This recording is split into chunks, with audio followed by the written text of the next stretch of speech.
Our next talk is entitled Agile Software Development for a Waterfall World by Paul Zajac and Sean Sommer. All right. Can you hear me, Chris? I can, and I can see your slides. All right, excellent. Well, welcome everyone. Sean Sommer and I are from Lockheed Martin, and we're going to talk about a payload flight software program that we worked on last year, where we adopted agile methodologies to help the program develop software when they started behind the power curve. So late in 2020, Dr. Will Roper put out an article entitled Take the Red Pill, and in which, among other things, he argues for critical aerospace programs to adopt commercial, agile, and DevSecOps software development processes in order to create payload and flight software. And so what Sean and I would like to share with you is some of our experiences from implementing an agile process on one of our programs. In Dr. Roper's article, can you go forward 2 slides, please? In Dr. Roper's article, he uses the movie The Matrix as an analogy for how software development may occur in the future. So in that vein, Sean and I went and put on our shades and took some pictures. And so I want to introduce Sean. He's going to talk about how he plays the role of Neo, and then we'll go through our presentation together. Okay, so hi, I'm Sean Sommer, and throughout this pitch, I am the bad cop. I've been working for LM Space for 23 years. My experiences on long duration helicopter and spacecraft programs, and channeling Neo here, as Paul mentioned. I've been very much plugged into the waterfall paradigm with regards to execution of these programs. Agile is somewhat new to me. I'm starting to drink the Kool-Aid. I popped the red pill, and with the help of my good cop, Mr. Morpheus Paul, maybe I can be completely unplugged from the waterfall. All right, so I'm not sure. I think Samuel L. Jackson does a much better job of Morpheus than I do, but I have done agile software development for about 20 years commercially. I used to work for Lockheed many moons ago, went off and did commercial software development and even aerospace development for about 20 years, and came back to Lockheed to bring a lot of those commercial techniques into the organization. And it was helpful for me to have a little bit of that aerospace background, because as Sean and I began to work together on this program, it gave me a framework from which I could empathize with him in the problem space we were trying to solve. And I was super enthusiastic about how an agile process can unleash a team's creativity. So we talked about it, we decided, yep, let's try it, and we jumped in and started to tackle the problem. Next slide, please. Okay, so in the beginning, this is defining our problem space here. We needed to spin up a new payload flight software team for a new customer that was interested in doing rapid development, measuring our progress via demonstrations. The payload flight software domain was relatively new for our organization, which typically did bus flight software, but we had some experience in other sites outside of our main Denver location. The team was supposed to get rolling in January, but the authority to proceed for the contract was actually pushed till March, and then COVID hit. So the complexity of our geographically distributed team was increased due to the fact that we also had additional travel restrictions and things like that. Also, while the start date of the program was pushed, the milestones were not. So as such, we had to stand up the team, get them going quickly, stand up lab facilities, and complete a customer demo on a hardware target by the end of the year, December. Also, our software product line organization was committed to, at some point, to introduce new agile software development practices we rolled out as part of our Lockheed Martin Software Factory initiative. Next slide.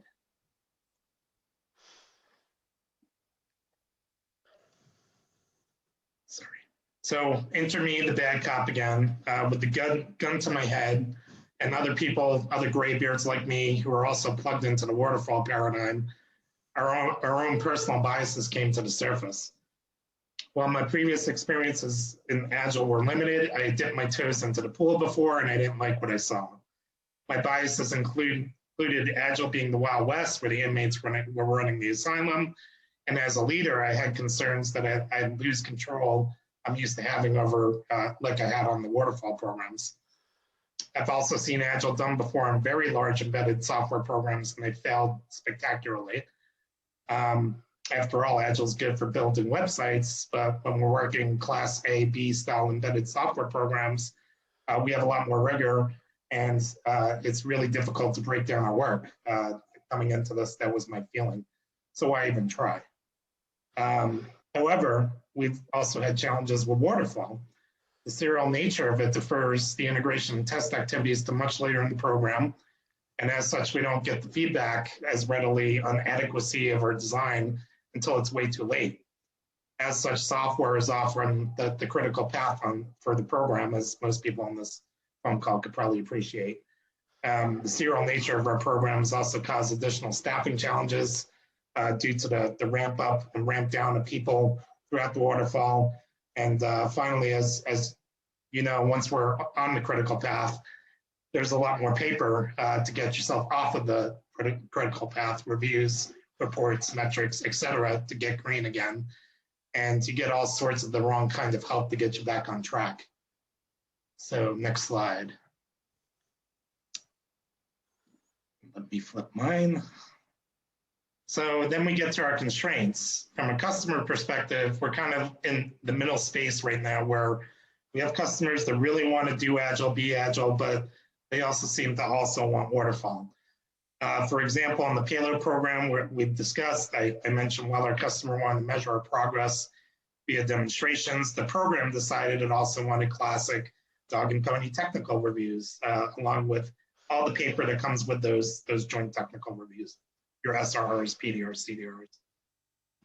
We also have risk-averse customers, typically that drive the need for higher heritage solutions. However, for this particular program, it was a Class C demonstration prototype, so some new development was expected, and we were able to get away with that. From an embedded flight software perspective, the constraints we have is that the real-time development is challenging. We're often several generations behind the state of the art with regards to our target hardware. There's way less support within the industry with regards to real-time software development environments. Less folks are coming out of college with real-time development experience. And embedded flight software is also crucial towards the safe execution of our billion-dollar space vehicles. Deterministic real-time operation is vital for the proper execution of the system. For example, closing the loop around thruster firings. Next slide. Next slide. So also our customer environment is changing. And what we're seeing as the customer environment changes is the DoD is transforming our acquisition processes to promote and require DevSecOps development. In addition, our software development environments are modernizing. Just as in the previous conversation, they were talking about some of the Mars Science Laboratory changes that they had to do from 2014 to now. The tool chains are getting better, the processes are getting better, and we're also implementing we're leveraging a lot of the newer software development techniques. So as we approach this problem, we wanted to incorporate those new changes and those new processes into our development problem. Next slide. So at its heart, why are we trying to go agile? In a classic waterfall paradigm, which the top of this slide deck represents, you spend a lot of time doing architecture requirements and then some time doing design and discussing the ins and outs of the design. Then you implement and test it, and then you integrate. And really, it's at the integration phase that you learn what works, what doesn't work. And typically that happens late in the life cycle of a program where you have the highest amount of program pressure and pent up risk and schedule captured. And so that makes it very, very difficult for teams to operate effectively. And this is something that the commercial organizations figured out a while back, and we're trying to bring that in. And essentially, the transition from a waterfall approach to an agile approach is about taking that big bang integration capability and putting it throughout your entire program development lifecycle by implementing small vertical slices of complete capability and taking them all the way through that requirements design, implementation, integration component, and then rinsing and repeating that multiple times to incrementally build up the complete capability that you're looking for. So we're attempting to distribute the pressure of that Big Bang event throughout the life cycle of the program, thereby allowing us more time and more capability to make better decisions. Next slide. So at the outset of the program, which was our customer, didn't believe that this could be done. They had a really large IMS with all of their high-level schedule and key milestones defined in it. And so we used that to define our product roadmap, where we began to break up work based on the capabilities we would need to support the various IMS milestones. And we broke up these capabilities to store them in our work management tool, which we use Jira. So we had Jira releases and themes and milestones and epics. And as we went to each release, we started to ask ourselves, what capabilities do we need to create to support this milestone? Which pieces of functionality do we need to implement? And we gave ourselves a couple rules. We said that Jira stories have to close within a month, and that our epics would have to close within 2 months. And we tried to break down the work into as smallest pieces as possible. And the reason for that is because we were only going to claim success for things that we could actually prove to ourselves that we had gone through the integration pain and could show that it was working. So we're making our work more granular, and then we're measuring our progress based on the amount of granular work that we can accomplish. Next slide, please. By switching to an agile implementation of this approach, what we're really trying to do is discover problems and issues and things we haven't fully thought through sooner, where we have more time to respond to that integration pain rather than reworking it at those high intensity integration phases that we had in our traditional waterfall approach.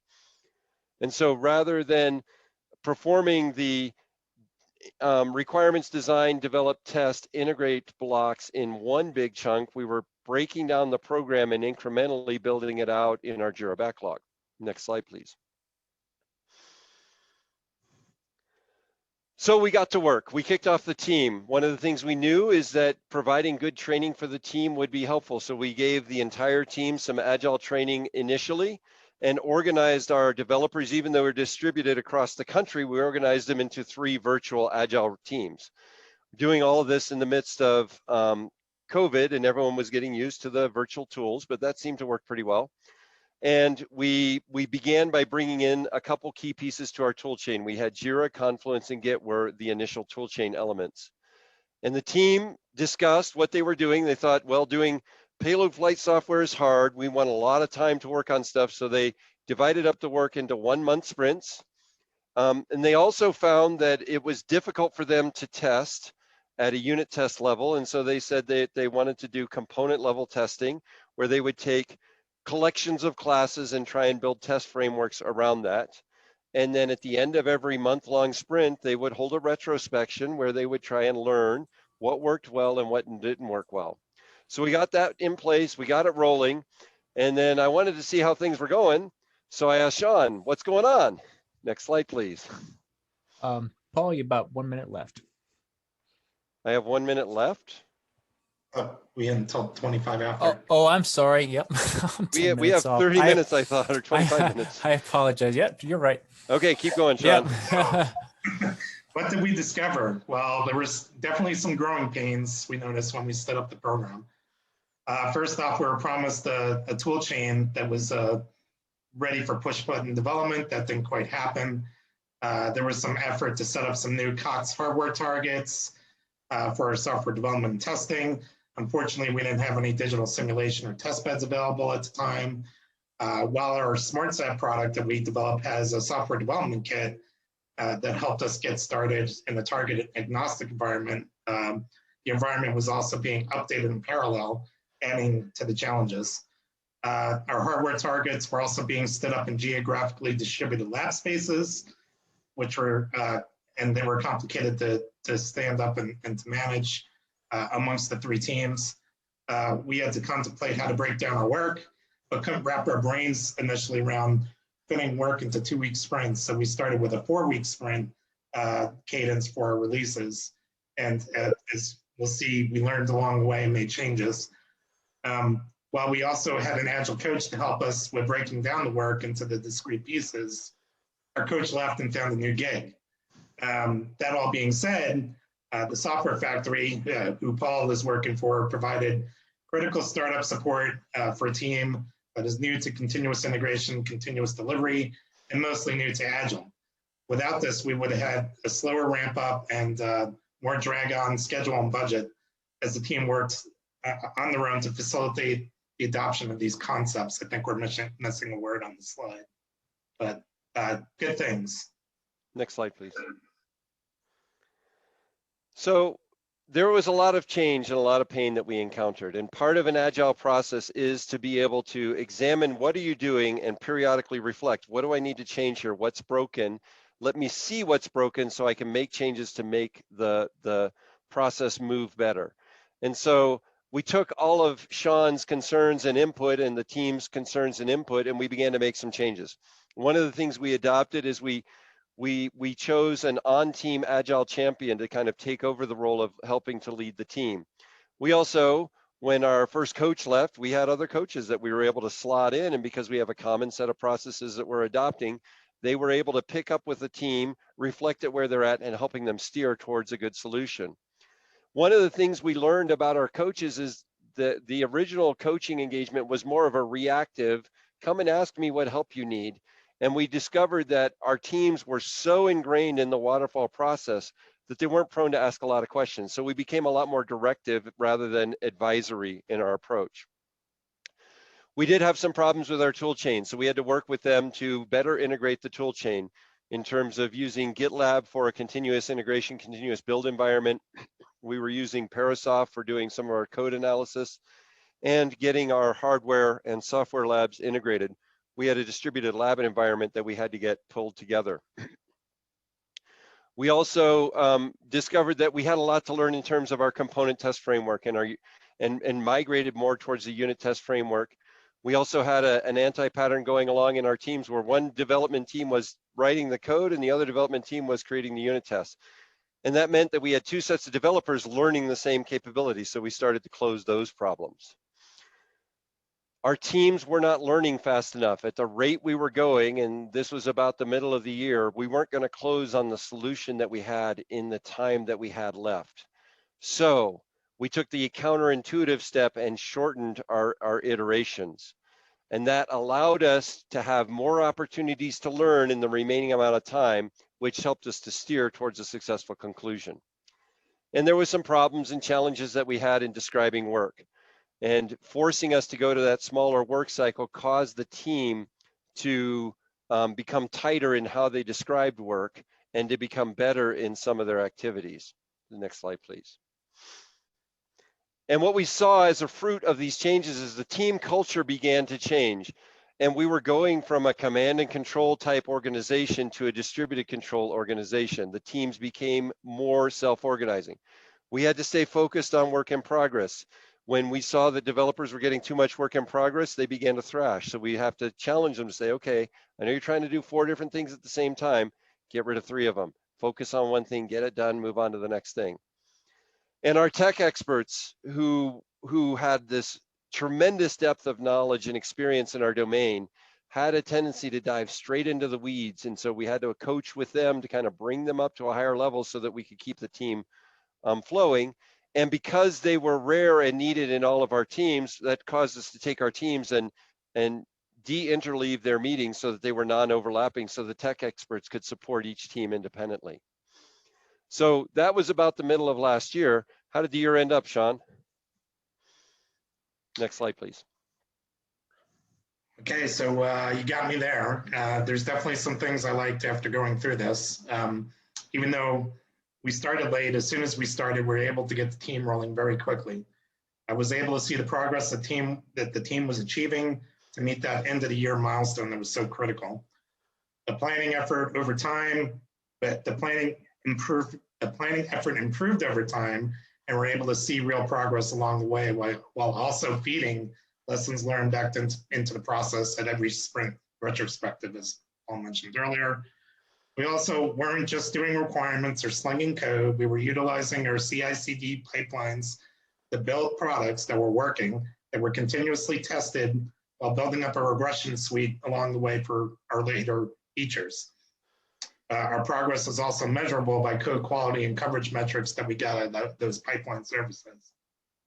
The payload flight software team was also able to educate the customer on the Agile process and gave advocacy from them in doing so. Our demonstration was very successful. It was truly an example of the power of product over paper, which is a term that I'm trying to coin and trademark maybe. We delivered high quality, fully functional code for our demonstration, despite the compressed schedule. Our pipelines were also prepared us for development and regression testing down the road, as I mentioned, and we're able to successfully provide the programmable metrics out of our Agile development that bridge the gap between Agile and Waterfall EV metrics like SPI, CPI, et cetera. And the most important thing, we got paid. It's all about the Benjamins after all, and the success of the team meant roughly $20 million in award payments to the program. It was really a true success story. Next slide, please. And there was some stuff we learned as well from an Agile coaching perspective. One of the things that we implemented that we did along the way here that I would use again is our coaches would come back to our software factory coaching staff, and they would 360 with the other Agile coaches. And that allowed us to leverage not just the wisdom of an individual coach, but the wisdom of our entire coaching team. I already pointed out that we recognize that sometimes our coaches are a little too passive, and we need more active and directive, especially if you're in a legacy environment with a lot of history on here's how we do stuff. In order to make this transition into an Agile process, you're going to need to challenge the teams to get out of the wheel ruts that they may be stuck in. And bringing on board, helping the team to go Agile native was really critical.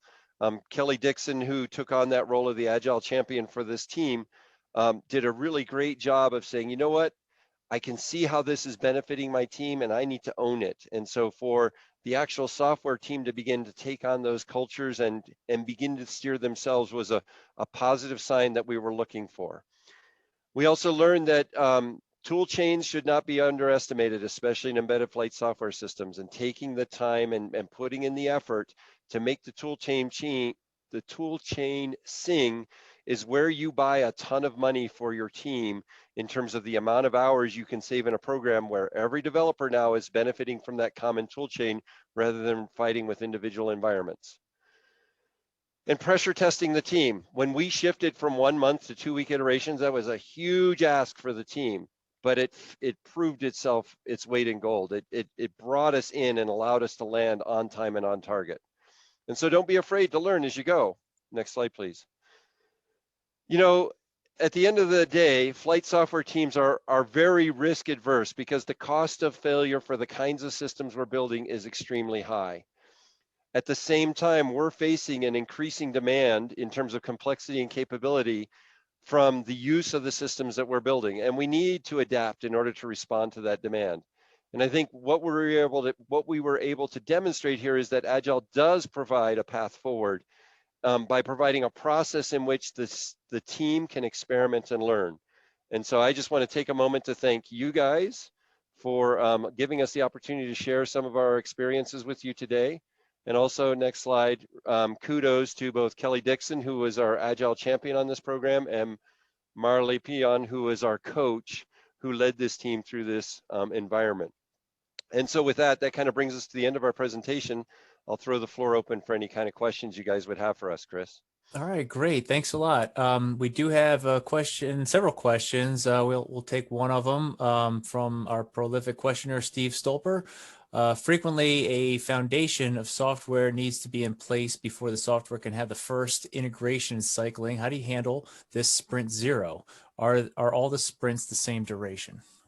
So all of our sprints were of common duration until we adjusted speed. We did do a sprint zero with the team, which was really getting them up and getting them sprinted initially. And in that sprint zero, they were basically planning out what they were going to create in their sprint one iteration. All right, excellent. So there are a number of other questions in the Q&A, and maybe you and Sean can take a look at those while we move forward with our next presentation. Looks like that generated a lot of interest. So thanks a lot. All right, thank you guys.